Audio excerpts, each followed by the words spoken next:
Boa noite, pessoal. Bom ver todos vocês aqui. Então, hoje a gente vai falar sobre o desenvolvimento da civilização moderna. Essa é a quarta aula do capítulo 4 do módulo intermediário. E é importante saber que, embora seja baseado no documento 81, essa aula trata-se de uma interpretação minha. Então, nada substitui a leitura do livro. Então, eu convido vocês, depois, a lerem o documento 81. Com certeza, vocês vão tirar as suas próprias conclusões. Do que vai tratar a aula de hoje? Então, eu fiz uma breve introdução, e aí a gente vai falar do berço da civilização, os utensílios da civilização, as cidades, a manufatura e o comércio, as raças miscigenadas, a sociedade cultural, a manutenção da civilização e a civilização de Adão rumo ao futuro. Então, apesar da insurreição, né, da rebelião de Lúcifer, da insurreição de Caligaste e da falta adâmica, a evolução orgânica base da espécie humana, ela continuou a levar as raças adiante, na escala do progresso humano e do desenvolvimento racial. Então, apesar da rebelião de Lúcifer, apesar da falta adâmica, a humanidade continuou biologicamente progredindo. A influência da raça violeta, a raça adâmica, produziu um avanço de civilização que ultrapassou em muito o progresso alcançado pela humanidade durante toda a sua existência anterior, de quase 1 milhão de anos, né, desde a vinda de Andon e Fonta.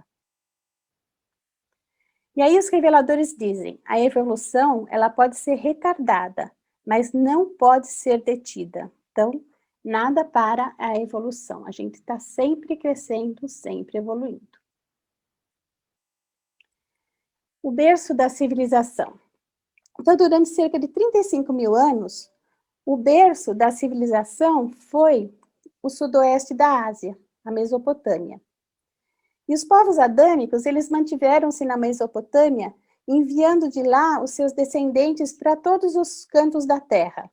E mais tarde, eles já estavam miscigenados com as tribos noditas e sanjiques, e eles ficaram, essa miscigenação da raça adâmica, mais as tribos noditas e sanjiques, deram origem à raça andita. Isso foi super explicado na aula passada, a aula do Jorge. E dessa região da Mesopotâmia partiram os homens e mulheres que iniciaram os feitos dos tempos históricos e que tão enormemente aceleraram o progresso cultural de Urântia.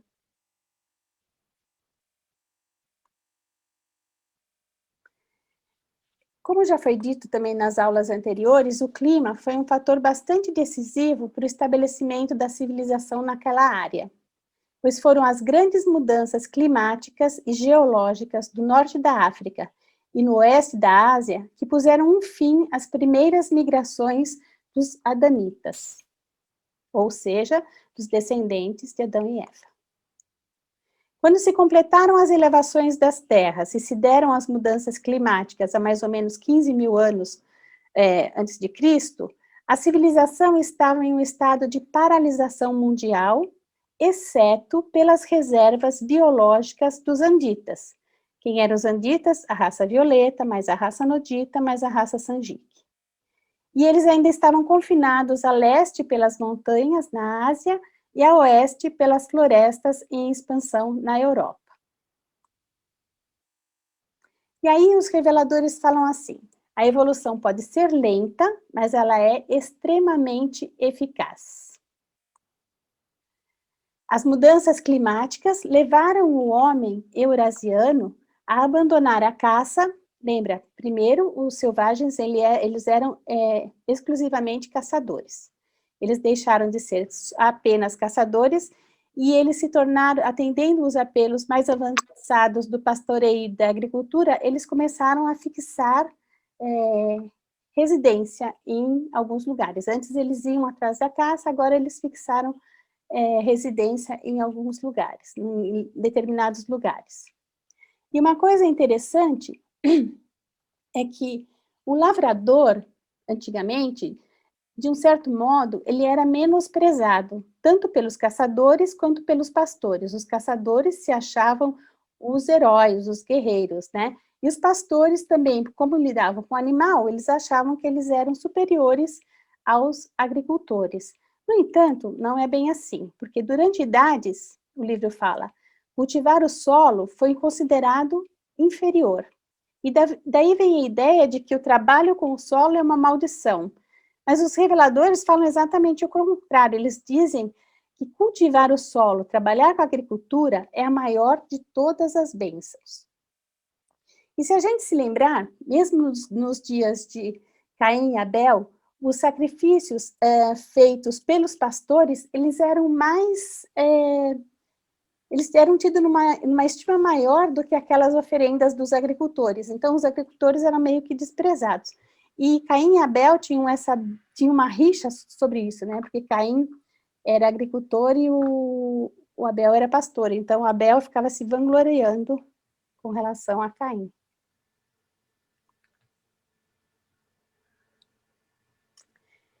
E, em geral, o homem evoluiu. Então, vamos só para a gente retomar, que senão eu vou perder meu pensamento. O homem evoluiu da caça, ele passou para o pastoreio e, por fim, até a condição de agricultor. No entanto, a necessidade climática levou tribos inteiras a passarem diretamente da caça para a agricultura. E isso teve maior êxito nas regiões em que havia um grau elevado da mistura racial com a raça adâmica, né? Então, os povos evolucionários, especialmente os chineses, logo aprenderam a plantar as sementes e a cuidar das colheitas, levando adiante as técnicas avançadas de agricultura, que foram herdadas dos seus ancestrais, que haviam feito da agricultura e da jardinagem os seus trabalhos principais dentro das fronteiras do segundo jardim do Éden. Né? Então, lá era valorizado e os chineses aprenderam muito com isso.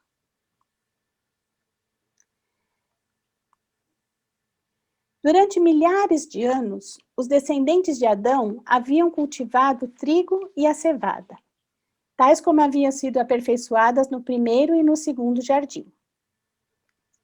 Mudanças forçadas nas condições de vida levaram uma grande parte da raça humana a tornar-se onívora na sua prática alimentar. E a combinação de trigo, arroz e legumes com a carne dos rebanhos na dieta marcou um grande passo adiante na saúde e no vigor desses povos antigos. Então, essa alimentação onívora foi bastante importante para que a gente também se desenvolvesse, né, biologicamente. Agora a gente vai falar um pouquinho sobre os utensílios da civilização. O livro diz: o crescimento da cultura baseia-se no desenvolvimento dos utensílios da civilização. Interessante, né? Os instrumentos que o homem utilizou para sua ascensão desde a selvageria foram eficazes na medida em que liberaram a energia do homem para realizações de tarefas mais elevadas. Eu acho que tem alguém com o microfone aberto. Então, nós hoje temos algum tempo livre para pensar sobre a sociedade, sobre a civilização, sobre a vida, né? Mas os nossos primeiros ancestrais, eles não tinham tempo nenhum. E eles não tinham tempo para um lazer que pudesse ser dedicado à reflexão e nem mesmo, muito menos, né, ao pensamento social. Eles dependiam da sua força bruta e o trabalho para eles era incansável e não dava tempo para nenhum descanso. Só com o aparecimento dos primeiros utensílios é que o homem começou a ter algum tempo para pensar e para não fazer nada. Então, é por isso que é tão importante o desenvolvimento, né, dos utensílios na civilização, porque libera o homem das tarefas mais pesadas, dando a ele descanso e tempo para pensar, e pensar é bastante importante. E os primeiros grandes avanços na civilização humana foram o domínio do fogo, a domesticação dos animais, a escravização dos prisioneiros e a propriedade privada. O domínio do fogo, eu não sei se vocês se lembram, na história de Andon e Fonta. Andon e Fonta, eles começaram a perceber o fogo, a humanidade, as civilizações já tinham conhecimento do fogo, quando caía um raio, num galho seco, por exemplo, numa árvore seca, pegava fogo e eles ficavam deslumbrados com esse fogo. Mas, Andon, um certo dia, ele estava tentando fazer uma ferramenta, né, batendo uma pedra na outra para fazer uma ferramenta, e caiu uma chispa num pedaço de madeira, e o pedaço de madeira começou a pegar fogo. Ele falou, nossa, é assim que se faz fogo, né? Então ele ficou tentando por meses, de novo, tentar fazer o fogo. E ele batia uma pedra na outra para que a chispa aparecesse, a chispa aparecia, mas não pegava fogo por N motivos. Aí uma tarde, a Fonta, ela viu um ninho seco lá em cima de uma árvore, e ela resolveu pegar o ninho seco, né, e ninho de passarinho seco, e pôs ali perto, e enquanto o Andon fazia a fricção das pedras, uma chispa caiu sobre esse ninho seco e pegou fogo, porque o ninho seco é altamente inflamável. Então eles falaram, nossa, então agora a gente já sabe como é que a gente faz o fogo. E eles ficaram alimentando aquele fogo por muito tempo, mas agora eles já sabiam como eles poderiam fazer fogo novamente, pegando um ninho seco, uma árvore seca e friccionando as pedras para ter a chispa, né?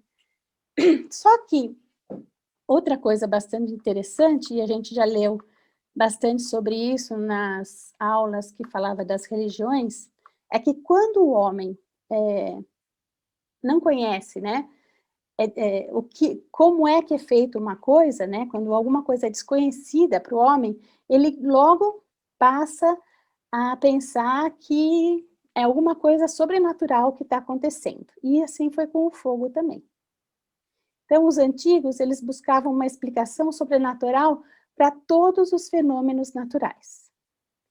Por exemplo, no caso do fogo. No caso do fogo, a civilização grega achou que a história de Andon e Fonta não era bacana, e aí o que eles disseram? Eles disseram que Prometeu, que era um deus também, né, foi lá no Monte Olimpo roubar o fogo de Zeus. Zeus era o deus dos gregos, né, um dos deuses dos gregos. E aí, essa era a explicação que eles davam para o fogo. Então, o fogo veio de Prometeu, que roubou o fogo de Zeus. Na verdade, não era nada disso, era bem mais simples.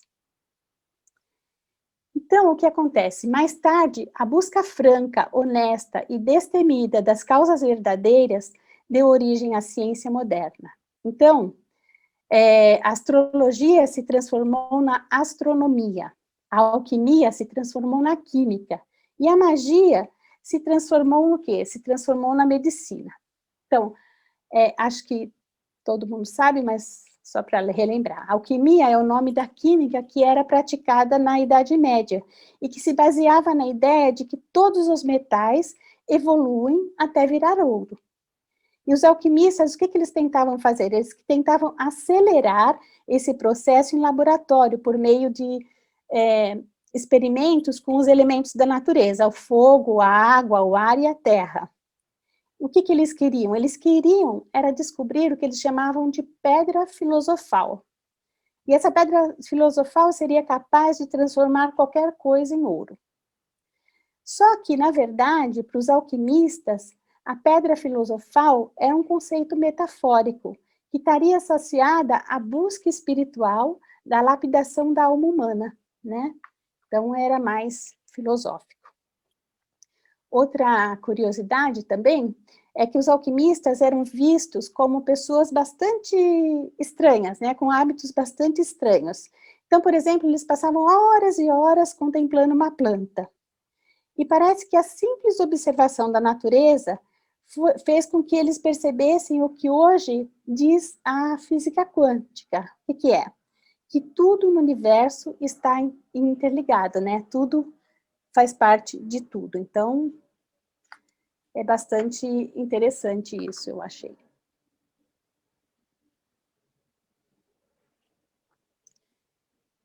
Aqui uma figura egípcia, né? De um arado. Então, na idade da pré-máquina, o único modo pelo qual o homem podia realizar um trabalho, sem que ele próprio o fizesse, era utilizando um animal. E a domesticação dos animais colocou nas suas mãos instrumentos vivos, cujo uso inteligente preparou o caminho para a agricultura e para o transporte. Então, a domesticação de animal contribuiu também para a agricultura e para o transporte. E sem esses animais, o homem não poderia ter avançado do seu estado primitivo até os níveis subsequentes da civilização. Por quê? Porque eles não tinham tempo para nada, era eles que tinham que fazer tudo. Com a domesticação de animais, eles abriram caminho para a agricultura e transporte e se liberaram, né? O trabalho já não era tão exaustivo e eles tinham mais tempo. A maior parte dos animais adequados para a domesticação era encontrada na Ásia, especialmente nas regiões central e sudoeste. E essa foi uma razão pela qual a civilização asiática progrediu mais rapidamente do que as outras em outras partes do mundo. Os anditas do Turquestão foram os primeiros povos a domesticar o cavalo de um modo completo. Ele já era domesticado anteriormente, mas não tão completamente quanto nessa época. E essa é outra razão pela qual a sua cultura foi predominante durante tanto tempo. Por volta de 5.000 a.C., os agricultores da Mesopotâmia, do Turquestão e da China haviam iniciado a criação de ovelhas, cabras, vacas, camelos, cavalos, aves e elefantes, e empregaram como bestas de carga o touro, o camelo, o cavalo e o boi. É importante dizer que o homem, durante muito tempo, foi chamado de burro de carga, ou besta de carga, como eles falam aqui. Para se ter ideia, um dos dirigentes da raça azul chegou a ter, uma certa vez, 100.000 homens na sua colônia de carregadores forçados, ou seja, 100.000 homens como bestas de carga.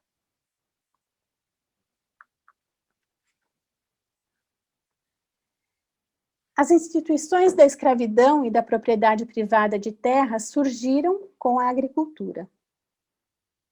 Por meio do fogo e da ajuda dos animais, do vento, da água, da eletricidade e de outras fontes não descobertas de energia, o homem tem se libertado e continuará a libertar-se da necessidade de trabalhar incansavelmente. E, a despeito dos problemas transitórios gerados pela invenção das máquinas, vale dizer que os benefícios finais que se derivarão dessas descobertas, dessas invenções mecânicas, serão inestimáveis. A civilização não poderá crescer jamais, e muito menos se estabelecer, antes que o homem tenha tempo livre para pensar, planejar e imaginar novos e melhores métodos ou modos de fazer as coisas.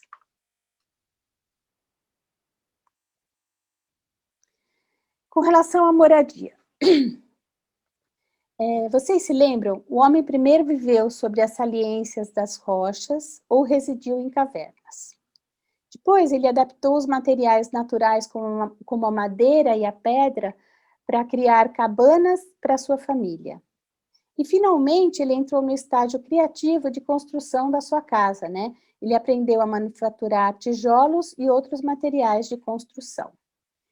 Então, vamos ver o que o livro nos diz. Os povos dos planaltos do Turquestão foram os primeiros das raças mais modernas a construir as suas casas de madeira. Casas não muito diferentes das primitivas cabanas de troncos dos colonos pioneiros americanos. Então, aquelas cabanas que a gente vê nos filmes. Nas planícies, as habitações humanas eram feitas de tijolos, e mais tarde, de tijolos queimados.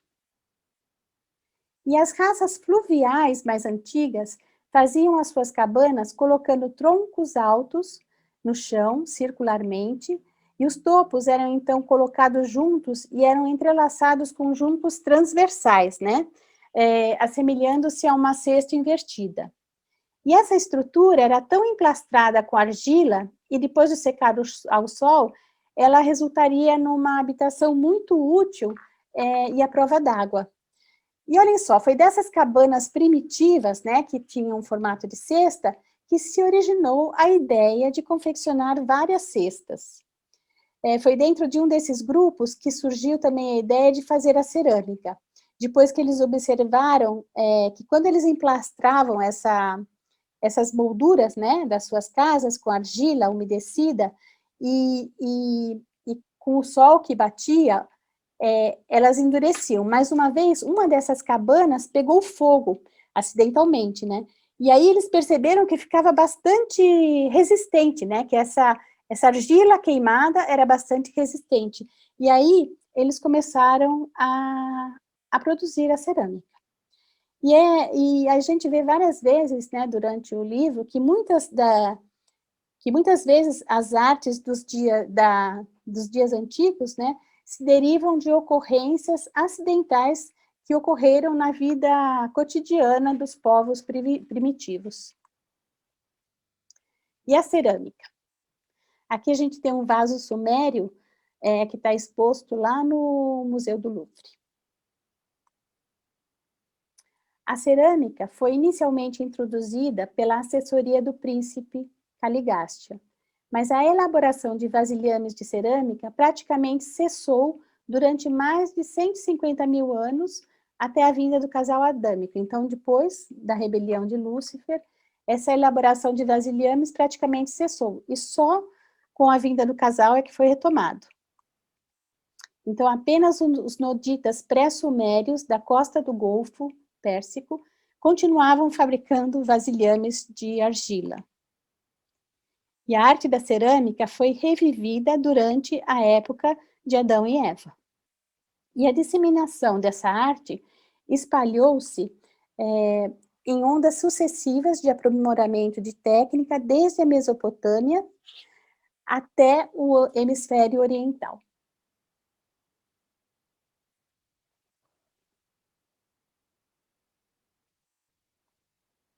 As cidades, a manufatura e o comércio.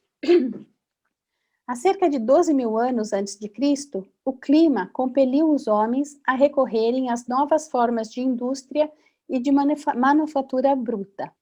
A era das cidades independentes estava surgindo. Essas cidades primitivas de comércio e de manufatura eram sempre cercadas de zonas de agricultura e de criação de gado. Alguns se voltaram para o cultivo de rebanhos domesticados. Outros se tornaram agricultores ou coletores de alimentos cultivados pela água. Mas o tipo mais elevado do intelecto andita escolheu engajar-se no comércio e na manufatura. Tribos inteiras passaram a dedicar-se ao desenvolvimento de uma única indústria e o principal negócio das tribos superiores tornou-se o cultivo do solo, com o comércio como uma segunda atividade. Então, o comércio trouxe o relacionamento de tipos diferentes de seres humanos, né? Contribuindo para o intercâmbio mais rápido entre as culturas. Antes da era do comércio mundial amplo, as comunidades sociais eram tribais, ou seja, eram apenas grupos familiares expandidos.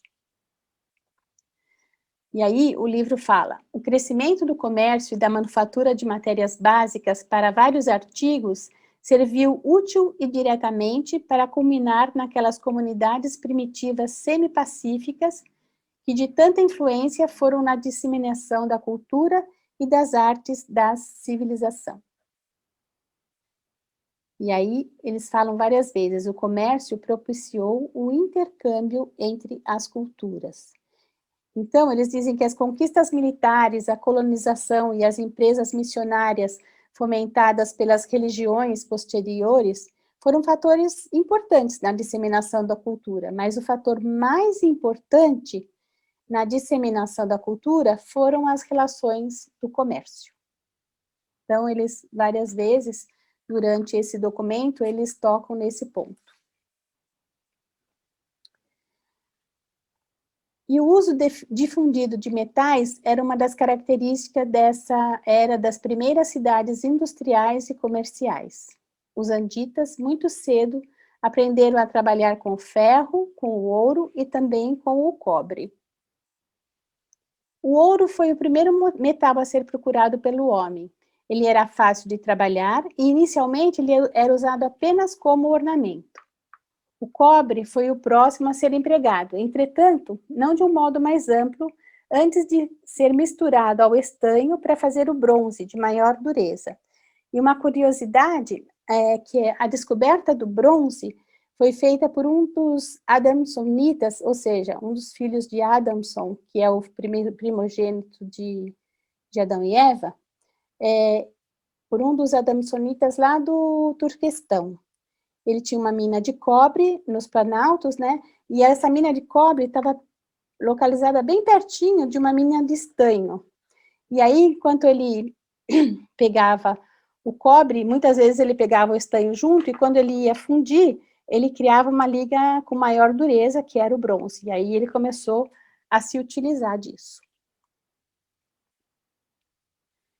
E o comércio tornou-se rapidamente uma forte influência para a disseminação da civilização cultural. A abertura dos canais de comércio por terra e mar facilitou grandemente as viagens e a combinação das culturas, bem como a fusão das civilizações. Por volta de 5.000 a.C., o cavalo teve seu uso generalizado nas terras civilizadas e semicivilizadas. Antes era usado lá no Turquestão durante um bom tempo, e aí depois passou a ser utilizado em todo lugar. Idades antes, a roda havia sido usada, mas agora os veículos equipados com as rodas tornavam-se universalmente empregados no comércio e na guerra. Então, acoplava-se as rodas a um cavalo, um boi, e se tinha um veículo, né? Ou seja, quando os animais começam a ser utilizados para tração e transporte, e não apenas como alimento, foi desencadeado o que eles chamam de revolução dos produtos secundários, do que, por exemplo, o leite e a lã são exemplos. Então, ou seja, a vaca, eles se alimentavam da carne da vaca, e aí eles começaram a tomar o leite da vaca. O carnê, e além disso, a utilizar a vaca como um meio de transporte ou para puxar um arado. A lã, por exemplo. O carneiro, ele dava a carne e dava o leite, mas também eles começaram a utilizar a lã para se vestirem, para produzirem, né, vestimenta e cobertores, etc., para se aquecerem. E nessa época também se iniciou um conjunto de inovações que a gente pode chamar de tecnológicas, que foi o arado, o carro de boi, o uso do cavalo para montar, e por último, a metalurgia, que era a manufatura, né, você trabalhar com os metais. Então, como eu já disse, essas mudanças refletem-se no modo sobre o desenvolvimento agrícola, o comércio à distância e o contato entre os diversos povos e as suas culturas, né? Então, tudo isso vai caminhando para o desenvolvimento dessa civilização. Aqui, a gente tem uma pintura de um navio egípcio, que se chama Navegando pelo Nilo, né? Essa pintura está na tumba de um nobre que se chamava Senefer, que é da 18ª dinastia, no século XV a.C., né?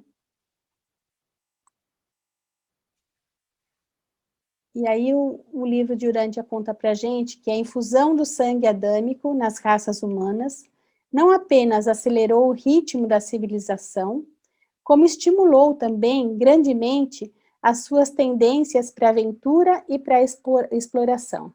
Então, mesmo que a gente tenha tido uma pouca miscigenação com a raça adâmica, com o sangue violeta, o pouco que a gente teve já foi bastante para que a gente crescesse um pouco biologicamente, mas não só biologicamente, mas também culturalmente e socialmente.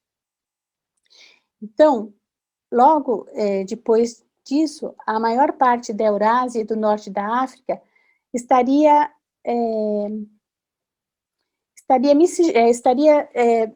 Jesus, ocupada pelos descendentes miscigenados dos anditas em rápida multiplicação.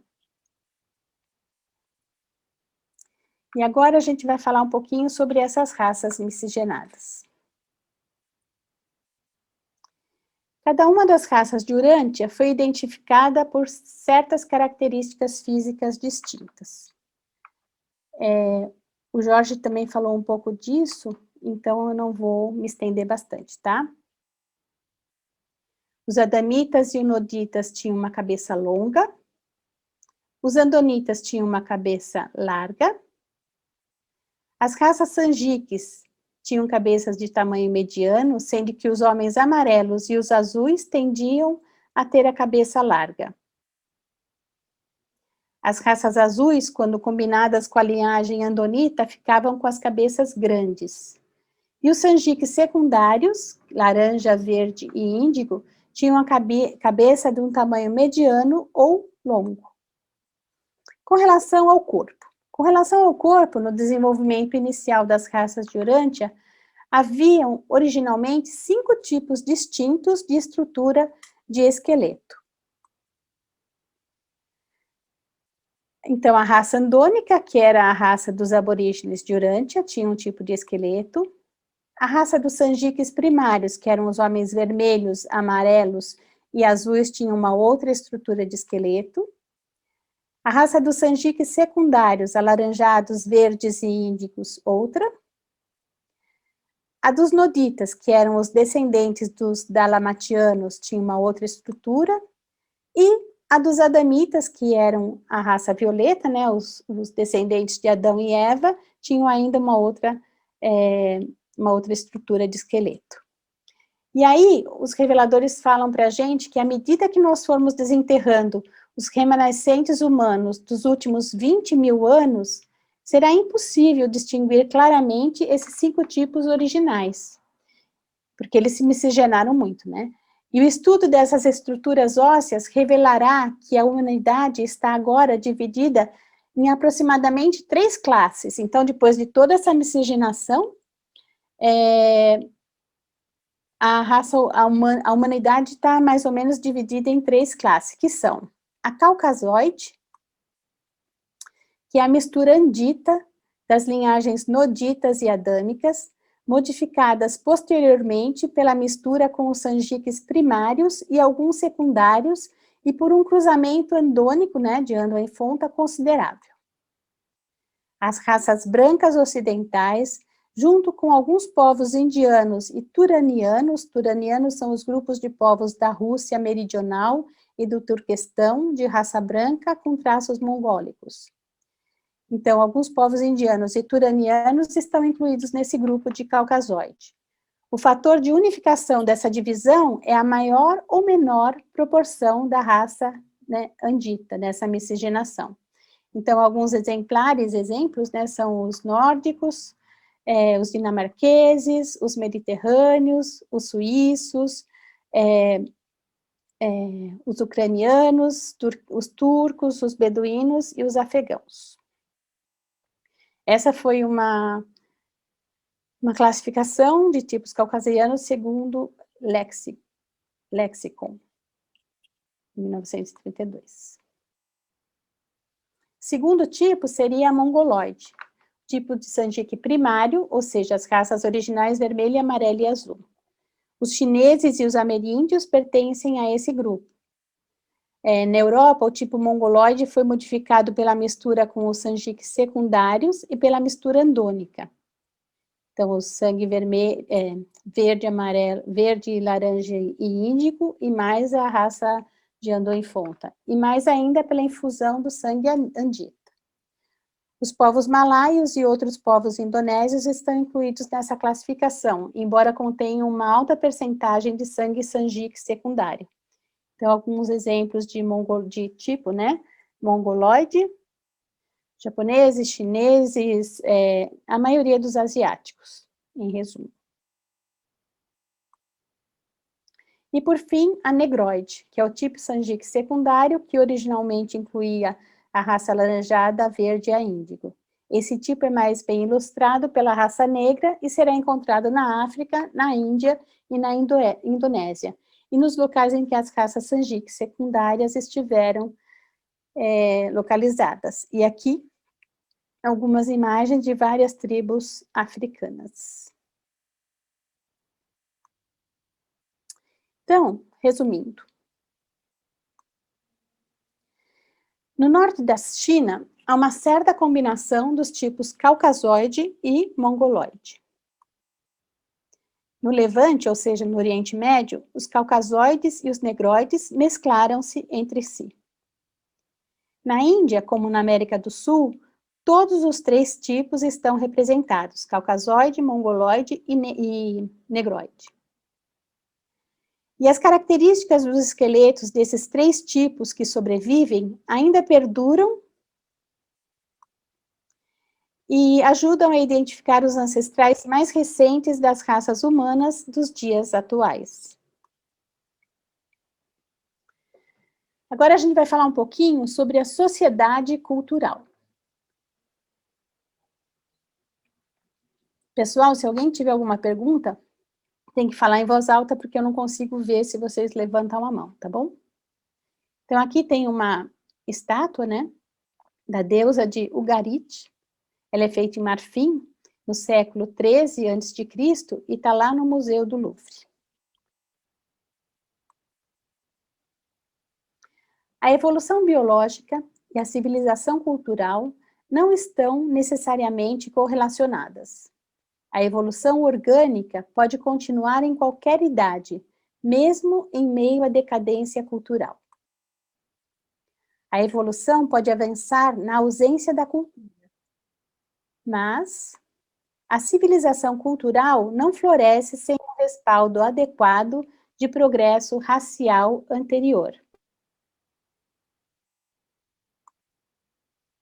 Adão e Eva não introduziram nenhuma arte de civilização estranha ao progresso da sociedade humana, mas o sangue adâmico aumentou a capacidade inerente às raças e fez acelerar o ritmo do desenvolvimento econômico e o progresso industrial. A dádiva de Adão e Eva aprimorou o poder cerebral das raças, acelerando grandemente com isso os processos da evolução natural. Então eu fico pensando, né? Se houve tão pouca miscigenação com o sangue adâmico, imagina se eles tivessem conseguido concluir a missão dele, né, de elevação biológica das raças de Urântia, como é que a gente estaria hoje em dia, né? Que beleza. E com a evolução da agricultura, com a domesticação dos animais e com o aprimoramento da arquitetura, a humanidade foi escapando da pior fase da sua luta pela sobrevivência, né? Elas não precisavam só trabalhar 24 horas por dia e fugir dos animais e buscar abrigo. E eles começaram a buscar a busca para descobrir como tornar mais leve o processo da sua vida. E isso foi o começo dos esforços para atingir os padrões cada vez mais altos de conforto material. Então, a gente pode dizer que, por meio da manufatura e da indústria, o homem foi gradativamente aumentando o conteúdo de lazer e de prazer na sua vida mortal. A sociedade transformou-se num esquema cooperativo para assegurar a liberdade civil por intermédio de instituições, ou seja, a liberdade econômica por meio do capital e da invenção, a liberdade social por meio da cultura e a liberdade da violência por meio da regulamentação policial. Nós, enquanto indivíduos, vivemos em uma sociedade cultural que possui um conjunto de normas e valores que devem ser cumpridos como parte do nosso processo de cidadania. Enquanto eu estava falando aqui, eu lembrei de uma coisa. Quando a gente chegar em Luz e Vida, a gente vai precisar trabalhar, se eu não me engano, 4 horas por dia. E o resto do nosso tempo, a gente vai ter que usar para pensar, né? E para evoluir espiritualmente e filosoficamente também. E agora vamos falar um pouquinho sobre a manutenção da civilização. As raças não se misturaram totalmente. As suas civilizações, contudo, combinaram-se em uma medida considerável. Então, as civilizações combinaram-se numa medida considerável e a cultura espalhou-se lentamente por todo o mundo. E essa civilização deve ser mantida e fomentada, pois não existem hoje, né, a gente sabe, novas fontes de cultura, nem novos anditas para revigorar e estimular o lento progresso da nossa civilização. A civilização, como agora se desenvolve em Urântia, nasceu e se baseou nos seguintes fatores: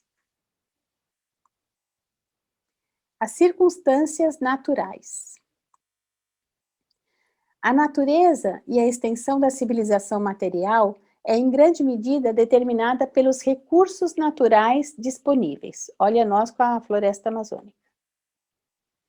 A configuração dos continentes e outras situações de arranjo das terras tem tido uma grande influência na determinação da guerra ou da paz. Pouquíssimos, olha só que interessante, pouquíssimos urantianos já tiveram uma oportunidade tão favorável para um desenvolvimento contínuo e sem perturbações como o que foi desfrutado pelos povos da América do Norte, protegidos praticamente de todos os lados por vastos oceanos. Então, tudo aqui, tudo aqui, tudo aqui. Então, eles consideram essa circunstância bastante importante.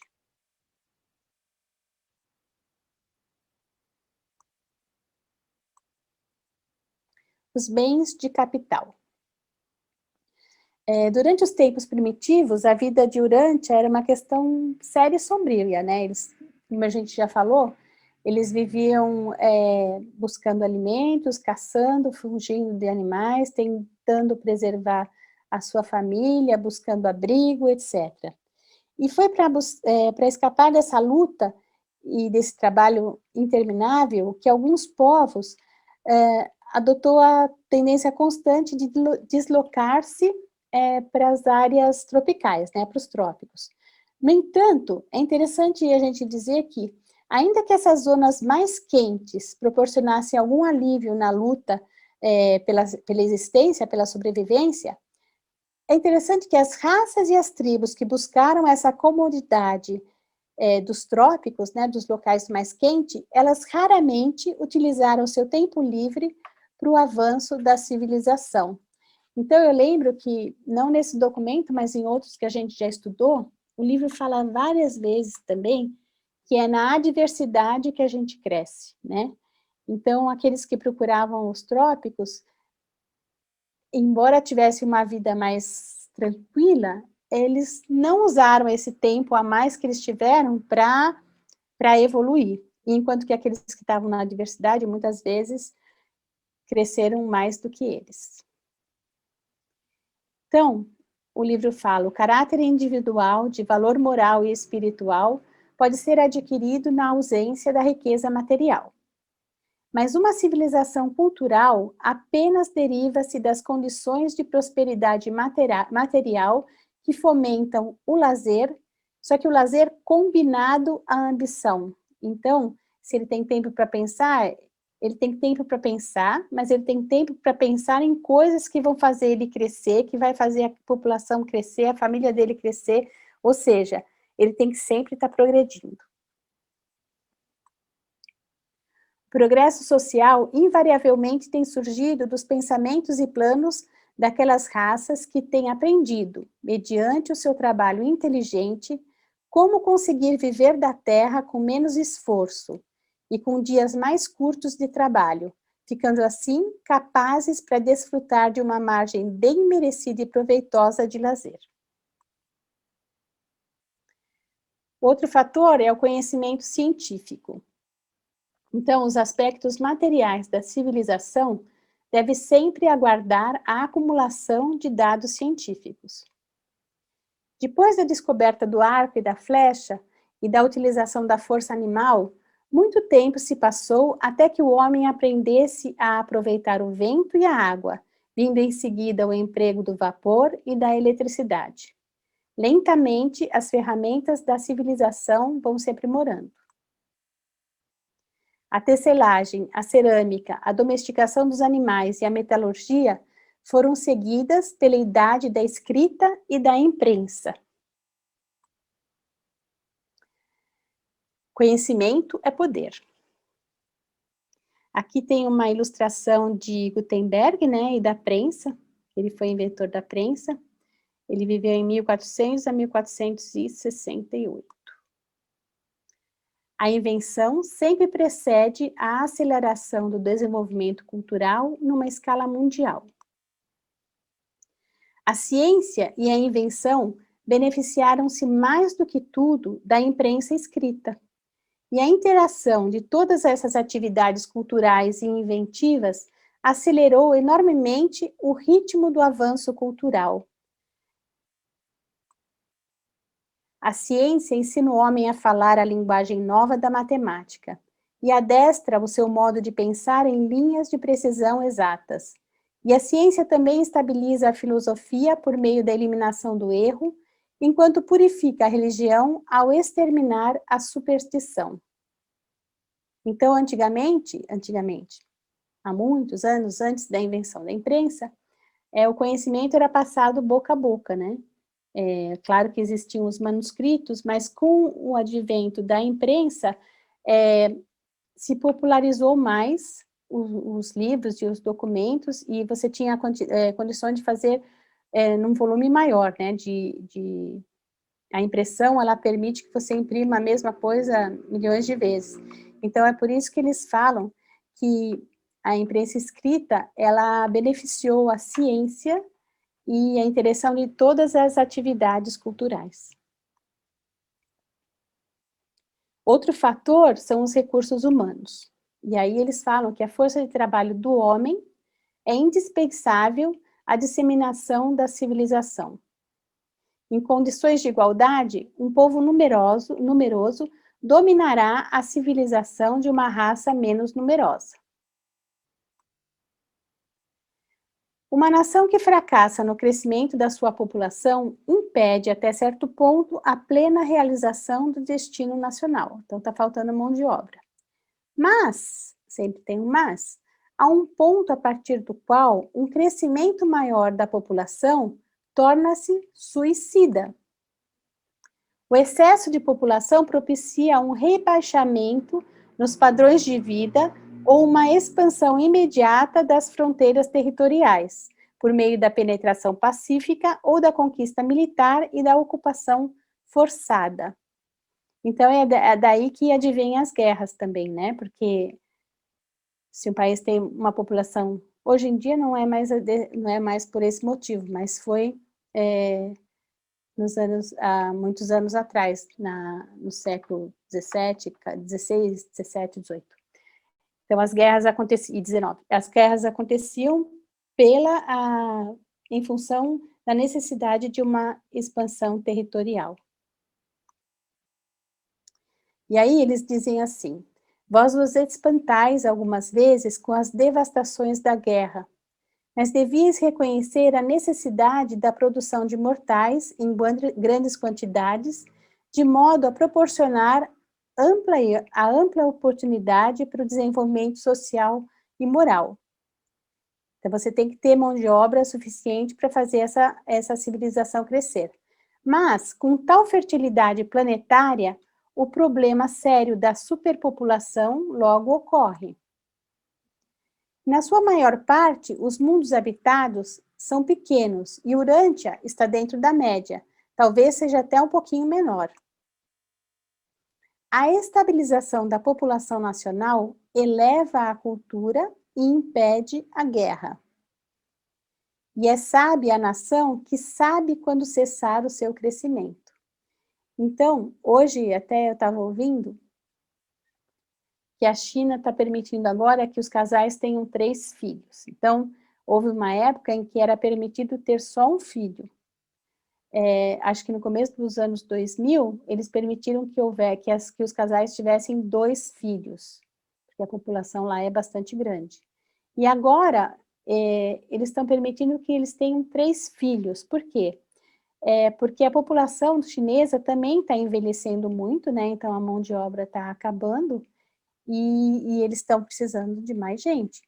Então, mas eu não sei como é que vai acontecer, porque embora o território da China seja bastante grande, as áreas inóspitas também são grandiosas.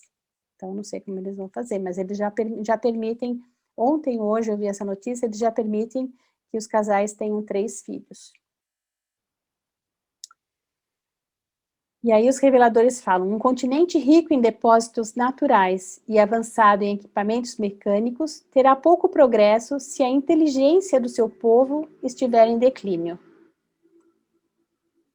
O conhecimento pode ser alcançado com a educação, mas a sabedoria, indispensável à verdadeira cultura, apenas pode ser assegurada por meio da experiência e de homens e mulheres inatamente inteligentes. Um povo capaz de aprender com a experiência pode tornar-se verdadeiramente sábio.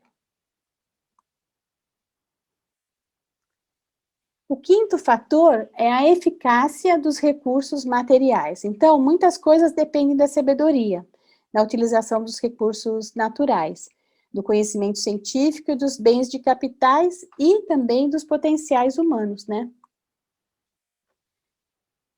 E o fator principal da civilização primitiva foi a força exercida pelos sábios mestres sociais. O homem primitivo tinha a civilização literalmente imposta a ele pelos seus contemporâneos superiores, pelos que eles chamam de mestres sociais. E as minorias bem organizadas e superiores têm governado amplamente esse mundo. Então, desde a primitividade, você tinha líderes, né, que governavam a maioria. Só recentemente, Urântia alcançou o ponto em que a sociedade está disposta a debater a ética do poder e do direito. Sexto fator, a eficácia do idioma. A disseminação da civilização deve resultar da língua. As línguas vivas e em crescimento asseguram a expansão do pensamento e do planejamento civilizados. E durante idades iniciais, avanços importantes foram feitos na língua.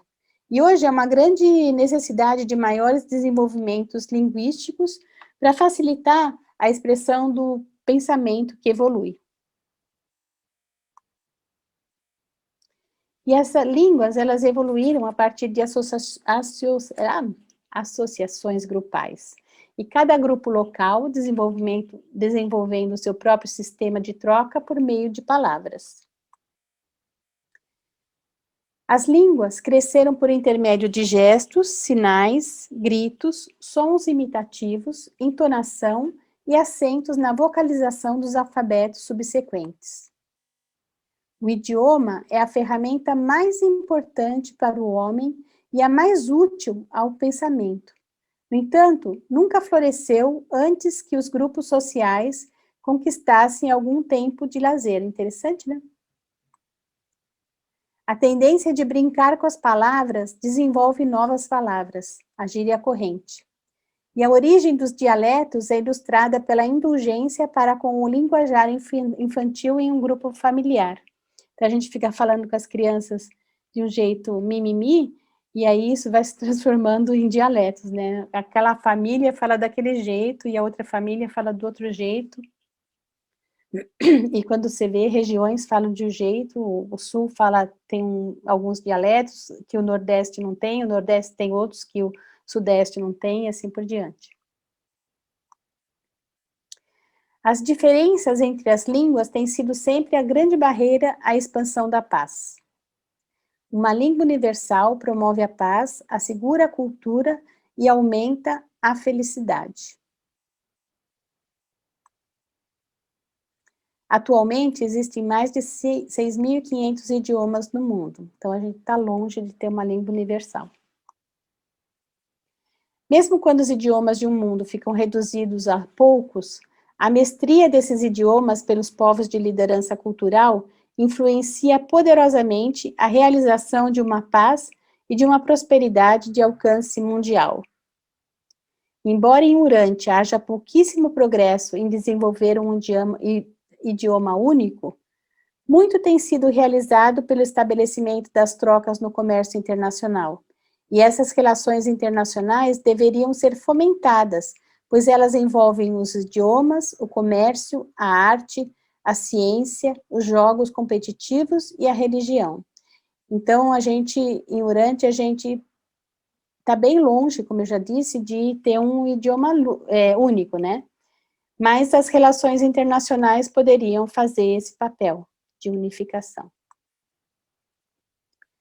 Sétimo fator, a eficácia dos equipamentos mecânicos.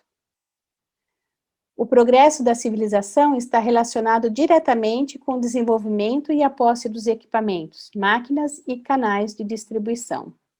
A ciência, guiada pela sabedoria, pode tornar-se a grande libertadora social do homem.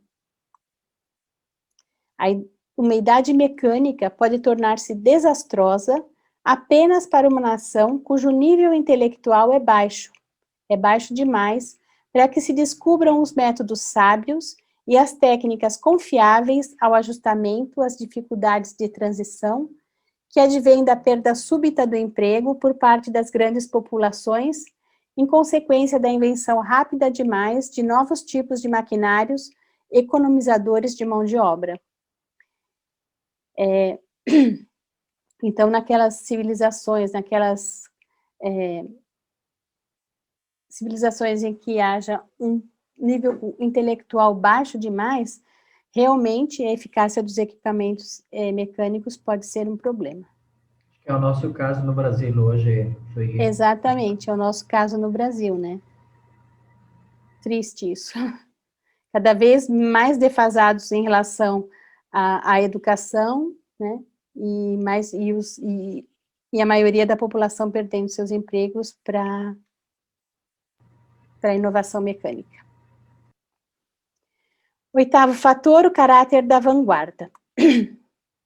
Cada sociedade transmite às novas gerações o patrimônio cultural que recebeu dos seus antepassados.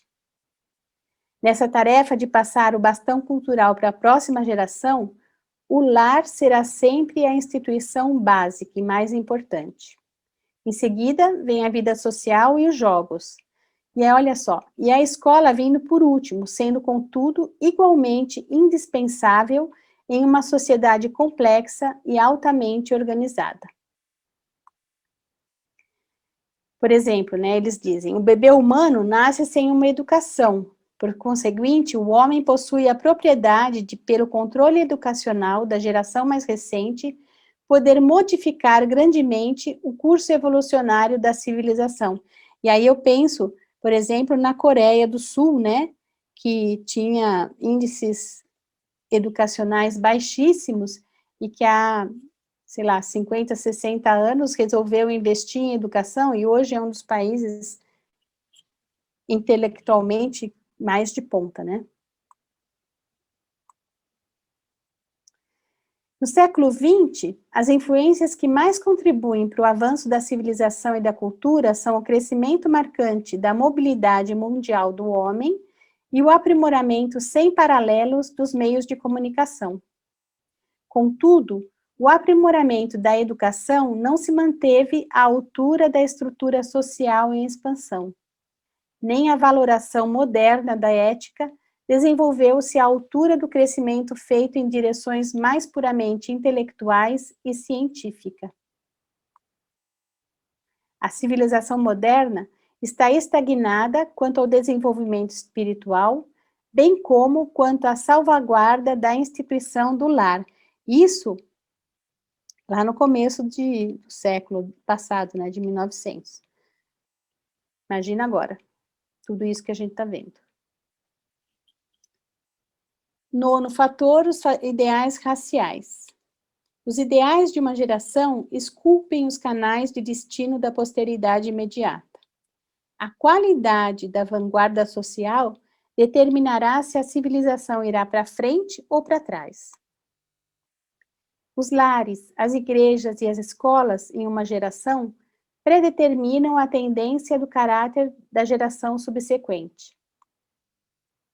O impulso moral e espiritual de uma raça ou de uma nação determina amplamente a velocidade cultural dessa civilização.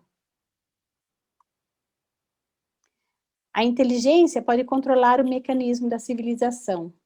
A sabedoria pode dirigi-lo. Mas o idealismo espiritual é a energia que realmente eleva e faz avançar a cultura humana de um nível de realização para o outro. A princípio, a vida era uma luta pela existência, agora por um padrão de vida. E em seguida, a luta será pela qualidade do pensamento, que é a próxima meta terrena da existência humana. Olha que maravilha. 10º fator, a coordenação dos especialistas. A civilização tem avançado enormemente devido a uma divisão inicial do trabalho e à especialização. A civilização depende da coordenação eficaz dos especialistas. À medida que a sociedade se expande, deve ser encontrado algum método de reagrupar os vários especialistas. Os especialistas sociais, artísticos, técnicos e industriais continuarão a multiplicar-se e a aumentar as suas habilidades e a sua destreza. A diversificação da habilidade e a diversidade do seu emprego, finalmente, irão enfraquecer e desintegrar a sociedade humana, caso não sejam desenvolvidos meios eficazes de coordenação e de cooperação. A inteligência é capaz de tal inventividade e de tal especialização, entretanto, deveria ser totalmente competente para entabular métodos adequados de controle e de ajuste de todos os problemas que resultam do crescimento rápido da invenção e do ritmo acelerado da expansão cultural. Então, isso também já é um pouco o que acontece hoje, né? Existem vários especialistas, então um aperta o parafuso, outro tira a porca, outro... E se não houver uma coordenação entre eles, o que acontece é que, principalmente no momento como a gente está vivendo agora, da pandemia, né, que há tanta perda de emprego no mundo inteiro, se você só sabe apertar o parafuso, vai ser difícil você conseguir se colocar numa outra função, mesmo que seja momentaneamente, né, só por um curto período, até que você encontre um trabalho na sua área. Então, foi isso que eu entendi desse tópico aqui, desse fator de especialização, que eles consideram bastante importante, mas que se não houver uma coordenação e cooperação deles, essa diversificação de habilidade e diversidade do seu emprego irão enfraquecer e, eles falam até bem forte, desintegrar a sociedade humana. O 11º fator são os mecanismos para encontrar empregos, que tem bastante a ver com o anterior, né? Da especialização. Eu entendi de outra forma, Sueli, aqui do... O que você entendeu? Não sei se eu posso contribuir. Claro, lógico, por favor. Não, eu entendi o seguinte, que a sociedade ela vai se reagrupar por especialidades, tá? Por competências. Por exemplo, os médicos, o pessoal da área de saúde, eles vão conseguir conversar entre si. O mecânico lá quase não vai conseguir conversar com alguém especialista em medicina, como ele não vai conseguir falar com o médico. Ele fala num vocabulário tão complexo e complicado próprio da área dele, né? Então, essas especialidades são as especialidades que vão surgir no mundo e as pessoas vão se agrupar de acordo, que nem nós aqui, estamos interessados todos no livro de Urântia. Nós só formamos um grupo. Outros não conseguem nem entender o que nós falamos aqui. Eles acham que nós somos meio malucos, né, até que percebam que é interessante ou não, né? Então, essas especialidades, elas vão acabar se concentrando, fazendo esse reagrupamento e criando esta dificuldade de se entender, né, e de nós nos ajustarmos. Porque é necessário que essa diversidade e essas especialidades conversem entre si para que haja um progresso equilibrado, senão a coisa degringola. Foi o que eu entendi. Pode ser também, mas talvez eu esteja um pouco contaminada pelo próximo tópico. Pode ser. Porque Foi isso que me fez entender dessa forma. Quer ver? Eu vou falar, daí a Sim, gente sim, vamos conversa lá. novamente. Desculpe, né? Não, imagina, foi ótimo. Então, os mecanismos para encontrar empregos. Na proximidade do desenvolvimento social, estará incorporada a uma cooperatividade e uma coordenação melhores e mais efetivadas da especialização sempre crescente e em expansão. E como o trabalho se diversifica cada vez mais, algumas técnicas para encaminhar os indivíduos às ocupações adequadas devem ser delineadas. O maquinário não é a única causa do desemprego em meio aos povos civilizados de Urântia. A complexidade econômica e o aumento constante da especialização industrial e profissional aumentam os problemas de colocação do trabalhador. Então, não é suficiente treinar os homens para o trabalho, né? Uma sociedade complexa deve prover também os métodos eficazes para que os indivíduos encontrem os seus locais de trabalho, encontrem oportunidades de trabalho. É assim que eu entendi. Então, antes de treinar os cidadãos nas técnicas altamente especializadas de como ganhar a sobrevivência, eles deveriam ser treinados em um ou mais métodos de trabalho comum, de comércio ou de ocupações, que lhes permitissem manter-se trabalhando, mesmo estando transitoriamente desempregados nos seus trabalhos especializados.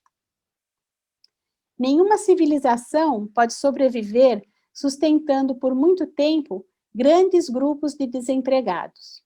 Com o tempo, até mesmo os melhores cidadãos tornar-se-ão corrompidos e desmoralizados por aceitar o sustento do tesouro público. Mesmo a caridade privada torna-se perniciosa quando aplicada por muito tempo a cidadãos sãos e capazes. Então, foi por isso que como eu já tinha lido tudo, né, lógico, foi por isso que eu entendi dessa forma o item da especialização. Sim. Não, é que essa parte aqui é uma coisa que já está acontecendo, né? Uhum, Nós vemos exatamente. isso na nossa sociedade. Exatamente. E os governos, logicamente, estão preocupados, cada vez tem mais cursos técnicos. Eu sou um professor da área e sei disso, Uhum. né? Então, mas eu achei até assim essa questão da especialização era uma coisa ainda mais avançada do que isso que nós estamos vivendo aqui. Mas eu acho que é bem esse momento que a gente está vivendo agora, né? Tem que achar uma forma de a gente manter as pessoas ocupadas, se Uhum, alimentando, não isso, só com doações ou com claro. aquilo que o governo, com seguro-desemprego, né? Uhum. Mas as pessoas querem e precisam se sentir úteis. E dignas, Ah, né? e como está complicado, porque os nossos políticos têm outros interesses, né? Que Uhum. dificuldade isso. É É uma horroroso. pena. É uma pena mesmo. Então, vamos lá. Tá acabando, gente.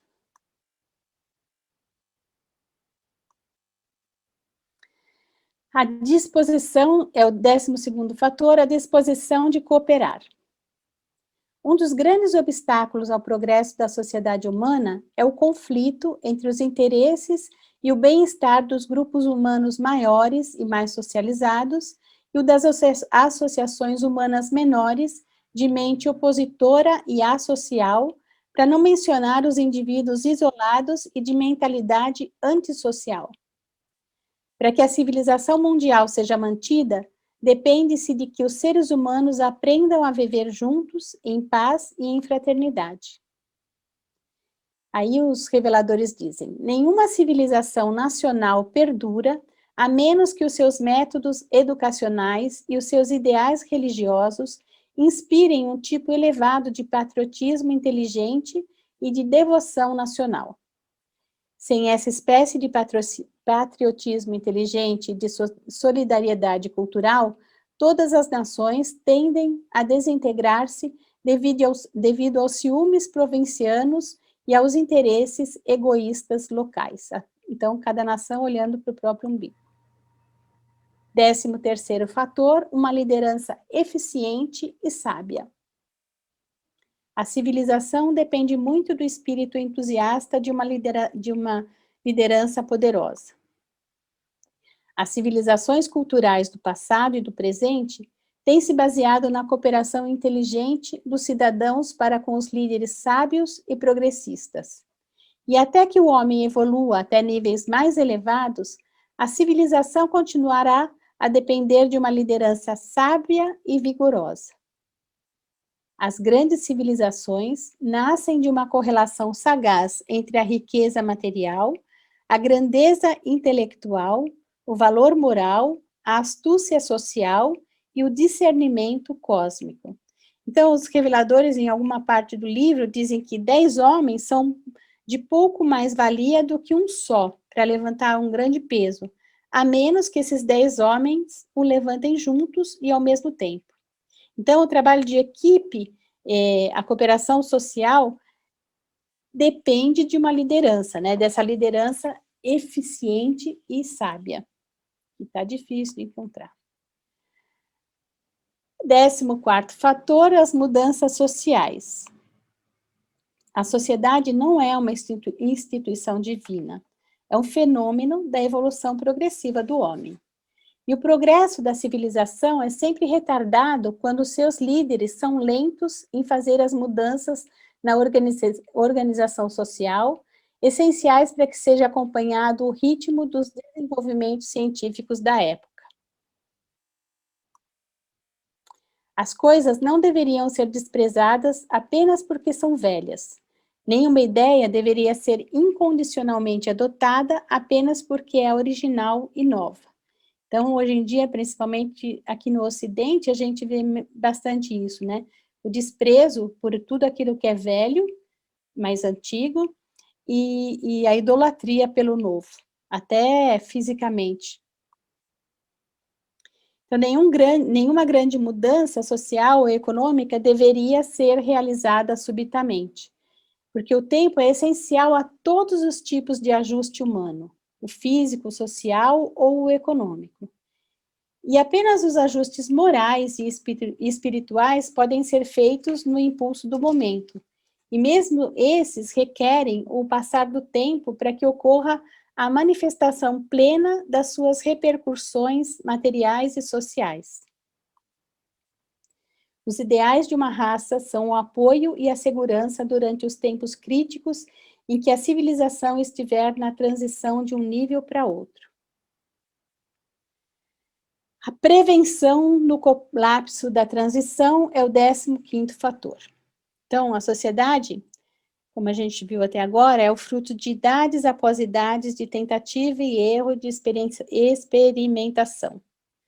É aquilo que sobreviveu aos ajustes e reajustes seletivos nos estágios sucessivos da longa elevação da humanidade, desde os níveis animais, né, dos pré-humanos, até os níveis humanos em todo o planeta. Então, o grande perigo para qualquer civilização, em qualquer momento, é a ameaça de colapso durante a época de transição dos métodos estabelecidos do passado para os procedimentos novos e melhores do futuro, os quais, todavia, ainda não estão testados. A liderança é vital para o progresso. A sabedoria e o discernimento interior e a previsão são indispensáveis para que as nações perdurem.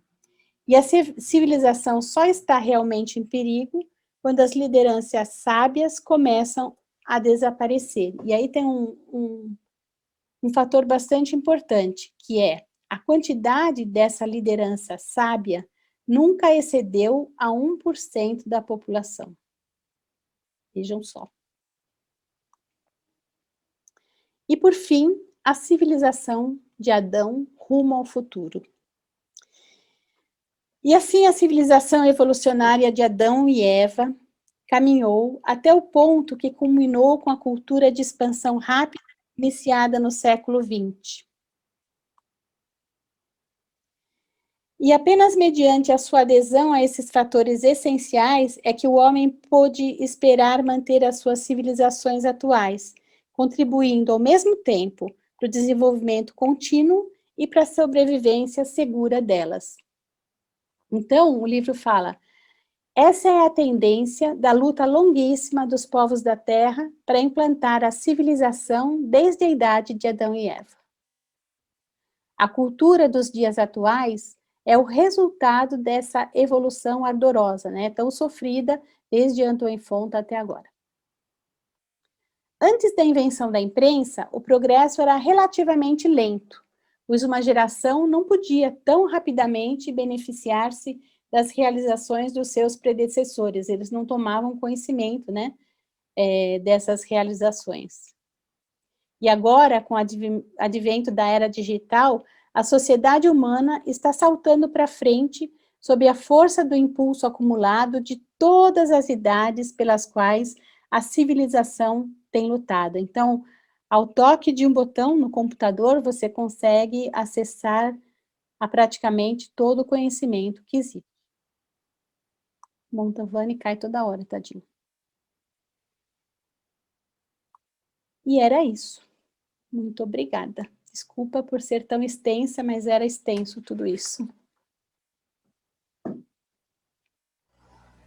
Bom, vou compartilhar a tela então aqui com vocês. Uhum.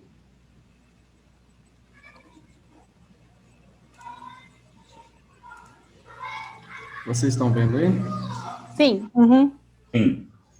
Se vocês está faltando algum nome, Neemias, Sueli, Henrique, Ângela, Alta, Bernadette, Jorge, Marisa, Lilian, Lúcia, Rosana, Rosângela, o Mantovani, né? Mantovani. Uhum. Márcia, Maria Angélica, Silvana, Wesley, Milton, Ricardo. É isso mesmo? Beleza. Acho que sim.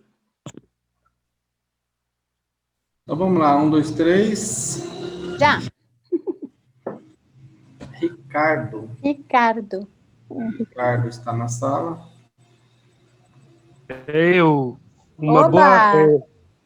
Uma boa noite para vocês. Fico muito agradecido pelo presente. Ai, Parabéns. que legal. Parabéns, Ricardo. Muito bom. Parabéns. Eu fico feliz quando surge um novo ganhador, para não ficar repetindo, né? É, isso aí. Ricardo, a gente só precisa que você, ou pelo grupo da escola, entre no meu privado, no Neemias, para passar o seu nome, endereço direitinho, para a gente enviar o livro, tá bom? Ok, obrigado. Obrigada a você. Bom, mandei o link do sorteio aqui no Aham. chat, se alguém quiser conferir. Tá bom. Parabéns, Ricardo. Muito bom. Parabéns. Muito Obrigado. bom. Pessoal, boa noite, Sueli. Obrigada. Boa noite, muito Boa noite. obrigada. Bom Boa noite a feriado. todos. Boa noite. Obrigado, Pentecostes, Próxima quarta, não percam. Neemias, isso aí. Diz que vai dar Pentecostes? Amanhã é Pentecostes. A evolução É amanhã? A evolução do matrimônio semana que vem, tá, gente? Evolução do matrimônio. Isso. Agora, Muito paz bom. e bem, pessoal. Tudo bom. Matrimônio. Boa noite a todos. Tchau. Boa noite. Tchau, boa noite. Boa noite. Muito obrigado. Boa noite. Boa noite.